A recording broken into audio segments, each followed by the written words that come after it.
All right, let's dive into Belize today. Sounds fun. Yeah, it should be. Okay. Specifically, we're looking at where expats are living in Belize.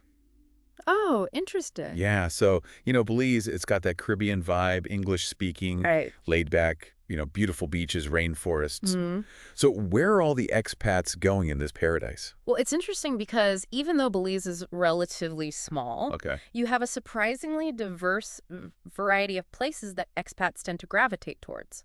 Oh, yeah. Some are really bustling and active, and others are, much quieter, more off the grid. So it's not just like one kind of place that everyone's gonna. No, definitely not. That's interesting. Yeah. Well, let's start with one that I feel like is at the top of everybody's list. Yeah. Ambergris Caye. Yeah, Ambergris Caye. What's going on over there? It's like the quintessential Caribbean island, right? Okay. White sand beaches, turquoise waters, tons of marine life, and really well-established expat community there. So you go there, and you're not like the only expat. No. You're going to find plenty of other expats. Gotcha. Okay. It's a very popular destination. You can be swimming with sharks and rays in the morning, having lunch at a cafe on the beach in the afternoon. Sounds nice. Yeah, it's pretty idyllic. And then maybe checking out some Mayan ruins later in the day. So, it seems like there's a lot to do. Yeah, definitely. What about the social scene? Oh, the social scene is great. Okay. I was talking to one expat. She was describing it as kind of a perfect balance between healthy living and indulgence. Okay, how so? Yoga on the beach, snorkeling, paddleboarding, all that kind of stuff. Yeah. And then you can cap it off with live music, dancing at a beach bar. Okay, so you get that, like, healthy lifestyle, but also, still having fun. Exactly. You get the best of both worlds.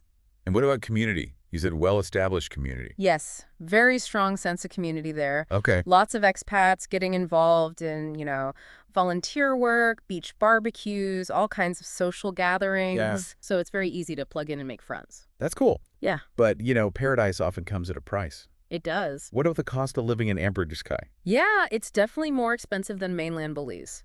Okay, like how much more expensive are we talking? Well, groceries, for example, can be double what you'd pay in the U.S. Wow, okay. And then rent for a 2-bedroom apartment could easily be around $1,500 a month. So it's not, super cheap. No, not a budget destination. Okay. One expat we talked to recommended having a monthly budget of at least $2,000 just to live comfortably. All right, so you gotta have some money to live that lifestyle. Yeah, it's a bit of a trade-off, Good there. but you are getting, those incredible beaches and that really vibrant island life. Yeah, that's true. You get what you pay for. Exactly. Well, what about if someone wants that island experience, but maybe something a little bit more laid back? Right. Maybe a little more affordable. Yeah, well, you could hop over to Caye Caulker. Okay, what's Caye Caulker like? It's like stepping back in time. Okay. Imagine cobblestone streets instead of paved roads. No cars. Oh, wow. Just golf carts and bicycles. The motto there is go slow. I like that.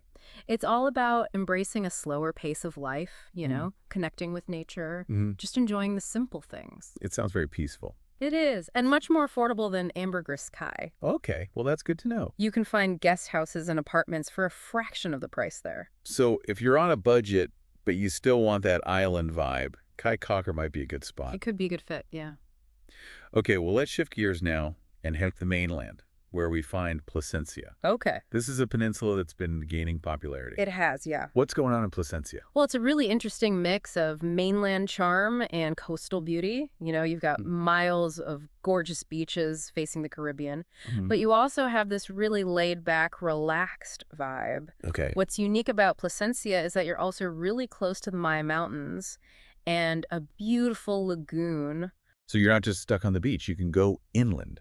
Right. You've got rainforests, waterfalls, all sorts of adventures inland. So it's the best of both worlds. It is, yeah. What do you think is driving the popularity? Why are people flocking to Placencia? Well, the natural beauty is undeniable. It's stunning. Yeah.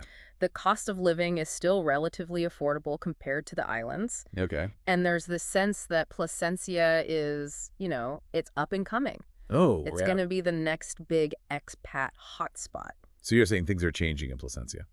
Oh, yeah, definitely. Real estate prices have been climbing steadily. Okay. Beachfront properties are fetching top dollar now. Oh, wow. We've seen property values increase by an average of 15% in just the past 5 years. So if you're thinking about Placencia, maybe sooner rather than later. Yeah, that's probably a good idea. Well, let's move on now to those who are more, adventure seekers, Okay. people who are interested in nature. Let's go inland to the Caye District. Yeah, the Caye District, it's a completely different world. It's lush rainforests, ancient Mayan ruins, incredible biodiversity. Go ahead. San Ignacio is a popular hub for expats in this region. What kind of expats are choosing Caye? You find a lot of nature lovers there, people who are really into hiking, exploring caves, immersing themselves in the rainforest, that kind of thing. All right, so they're going for a different kind of experience than the beachgoers. Yeah, exactly. They want something a little more adventurous. And I imagine it's a bit more affordable inland, too. Whoa, significantly lower. Okay. You can find comfortable rentals for just a few $100s a month. All right, so your money goes a lot further. Yeah, it does. Plus, you're surrounded by all that history in those landscapes. It's really a unique place. All right, well, let's head up to the northern coast of Belize now, to a town called Corozal. Corozal. It's often described as a hidden gem for those who are budget conscious. Yeah, that's a good description. What makes Corozal special? Well, it's got this unique charm. It's right on the bay. Beautiful waterfront views, and it's very close to Mexico.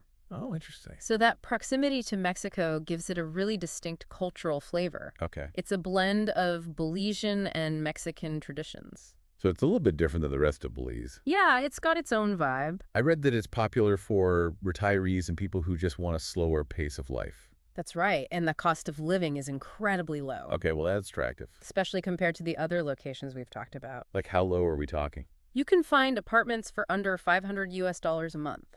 Wow, that's really affordable. Yeah, groceries and dining out are really affordable there as well. But there must be a catch, right? Well, there is one thing to keep in mind. Okay. While Corozal's on the bay, there aren't actually any sandy beaches in the town itself. Really? Okay. Yeah, there's a seawall that separates the town from the water. Huh, interesting. So you have to go outside of town if you want that classic beach experience. So it's all about trade-off. It is, you get the affordability, the unique culture, but maybe not the best spot for beach bums. Okay, and lastly, we have to talk about Belize City. Of course, Belize City. It's the biggest city in Belize, right? Yeah, it's the largest urban center. It's the hub for transportation, commerce, culture.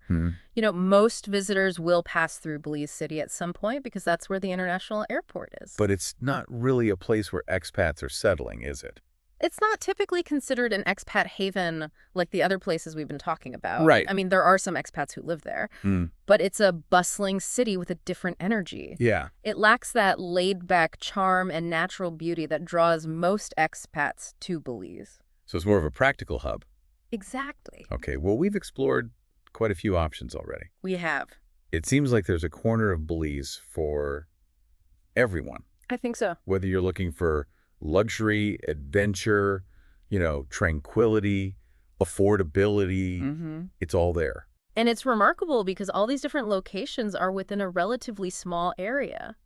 Oh, wow. You could literally have breakfast on a Caribbean island, have lunch in a rainforest cafe, and then dinner in a town with Mexican influence all in one day. That's pretty cool. It's pretty amazing. But, with so much variety, it can feel a little overwhelming. Yeah, it can be. Like, how do you even begin to choose? Well, that's a great question, and that's exactly what we're going to dive deeper into in the next part of our deep dive. Okay. We're going to be exploring some key factors to consider when choosing where to live in Belize. Right. Like your budget, your lifestyle preferences, your long-term goals, all that kind of stuff. Okay, so stay tuned as we delve into the nitty-gritty of making Belize your home. Yeah, we'll get into all the details. All right, sounds good. All right. Choosing where to live in Belize, it's exciting, right? Well, yeah, for sure. But it can also be a little bit daunting. Right. There's a lot to consider. Yeah, it's not just like, oh, pretty beach, I'm going to live there. Exactly. So let's say you're dreaming about Belize. Okay. Sipping coconut water under a palm tree. What are the, real world things you need to think about when making that decision? Well, one of the first things is your budget. Okay. Belize, it seems like paradise. Right. But, economics are still a thing. Yeah, of course. The cost of living can really vary dramatically depending on where you choose to live. We talked about that a little bit in the last part. We did. Can you give us some more specific examples, though? Sure. Let's say you're doing a week's worth of groceries. Okay. How would that compare, let's say, on Ambergris Caye versus Corozal? Yeah, good example. On Ambergris Caye, you could easily spend $200 or more for a week's worth of groceries for a couple. In Corozal, you could probably get by on half that, maybe even less. So your money goes further in Corozal. Definitely, yeah. And the same goes for dining out. Okay. Nice meal for two on Ambergris Caye, maybe $75. Corozal, fraction of the price. Okay, so you're saving money on food in Corozal. For sure. What about housing costs? Yeah, so as you might expect, beachfront properties on the islands, those are premium. Right.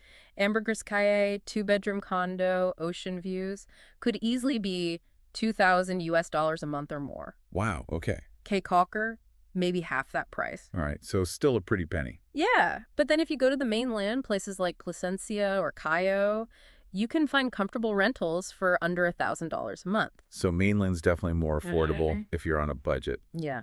What about other expenses, though, like utilities and transportation, healthcare? Yeah, those are important to consider, too. Okay. Utilities can be expensive, especially electricity. Right. Some areas, you might rely on generators or solar power. Right. That can add to the cost. Transportation's another thing. On the islands, you're mostly getting around by golf cart, bicycle, water taxi. Right. Mainland, you'll probably need a car. Yeah. So then you've got gas, insurance, maintenance. So that all adds up. Yeah, it does. What about healthcare? Healthcare is important. Yeah.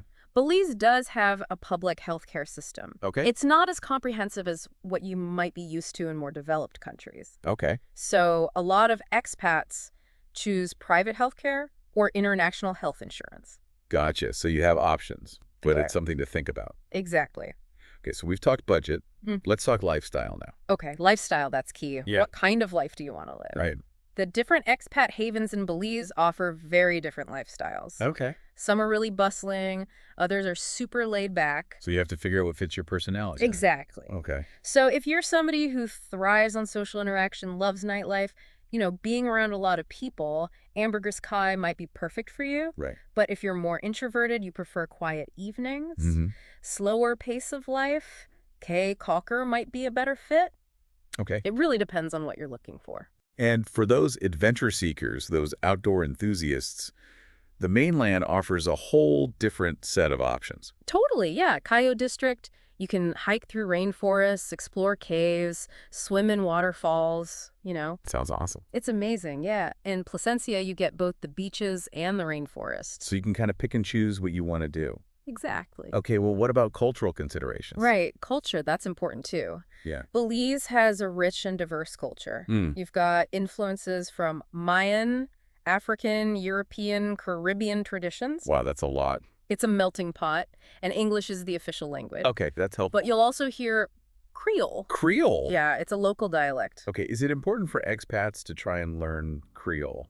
It's not essential, but it can definitely enhance your experience and help you connect more deeply with the local culture. Oh, that makes sense. Even just learning a few basic phrases can go a long way. Yeah, shows respect. All right, well, one thing we haven't talked about yet is the legal stuff. Right. Visas, residency, what do you need to know? Okay, so Belize is very welcoming to expats. Okay, that's good. And they offer several pathways to residency. Okay. Depending on your circumstances. So if you're planning to stay long-term, you'll need to apply for a residency permit. All right, what are some of the common options? One that's really popular is the Qualified Retired Persons Program, the QRP. All right. It's open to individuals over 45 who meet certain financial requirements. Okay. And it offers some nice benefits like tax exemptions, simplified import procedures. So it's a good deal for retirees. It can be, yeah. What about expats who aren't retired or don't meet those requirements? Yeah, there are other options. Okay. You have things like the Temporary Investors Residence Program, Okay. which is for people who make a significant investment in Belize. How much are we talking? Typically around $250,000. Okay, so it's a bigger commitment. Yeah, it's a bigger step. But it could be a pathway to residency. Exactly, for people who are really serious about making Belize their home. All right, so you have the QRP, you have the investor program. What other options are there? There are work permits, permanent residency. Okay. Each one has its own set of requirements and procedures. So you really have to do your research? Definitely. And it's best to consult with immigration specialists. Right, make sure you're doing everything right. Exactly, and start the process early. Okay. It can take some time to get all the paperwork together. All right, good advice. Well, let's talk about community. Community, yeah. It's so important to find your people. It is, especially in a place like Belize. Yeah. Where the sense of community is already so strong. So how do expats in Belize find that community, make those connections? Well, there are a ton of expat groups and social clubs. Okay. All sorts of interests, hiking, yoga, diving, cooking, whatever you're into. Right. And they organize events, outings, volunteer opportunities. So it's easy to meet people. Yeah, for sure. What about connecting with locals, though? Yeah, that's important too. Yeah. Belizeans are known for being super welcoming. One of the best ways to connect is just be open to conversation, Right. Ask questions, show a genuine interest in their culture.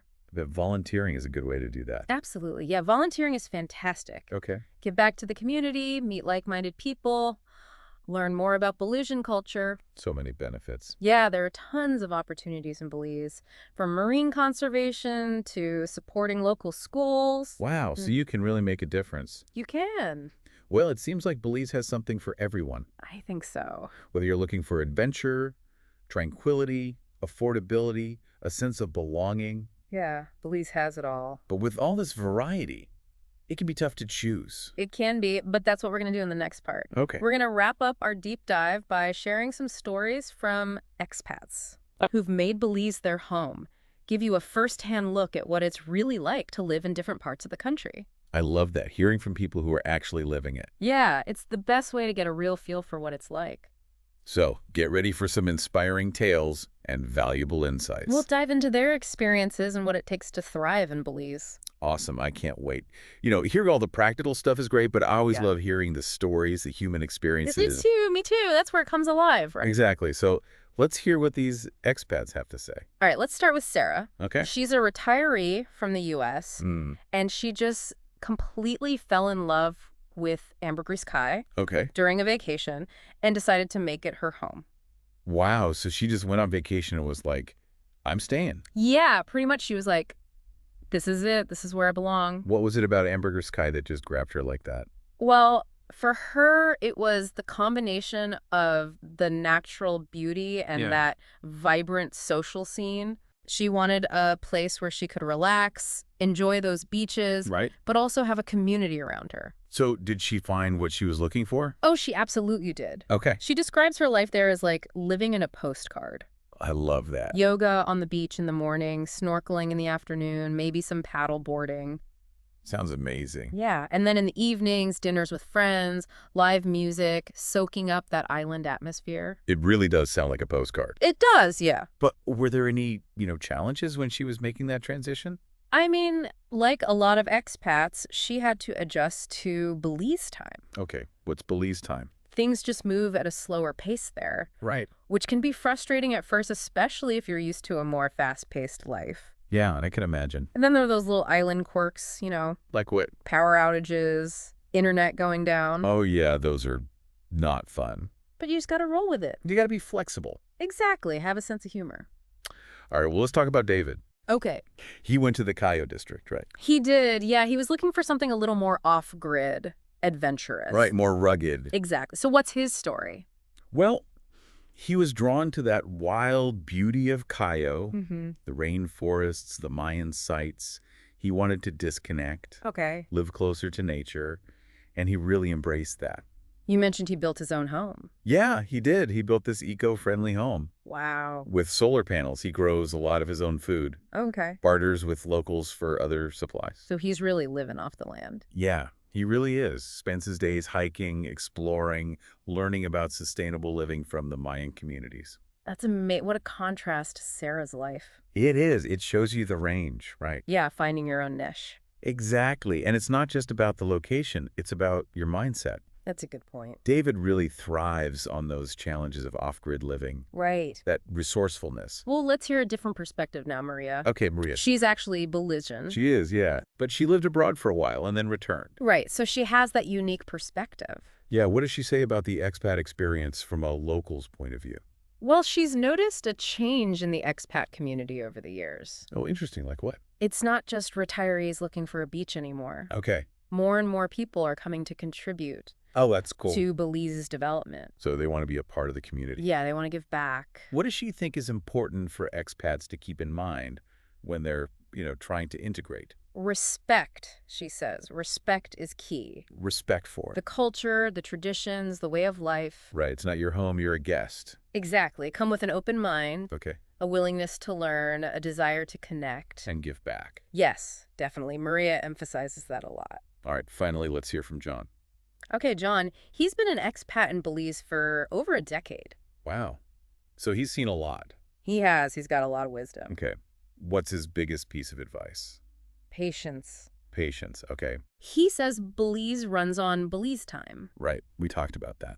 You just got to accept that things might not move as quickly as you're used to.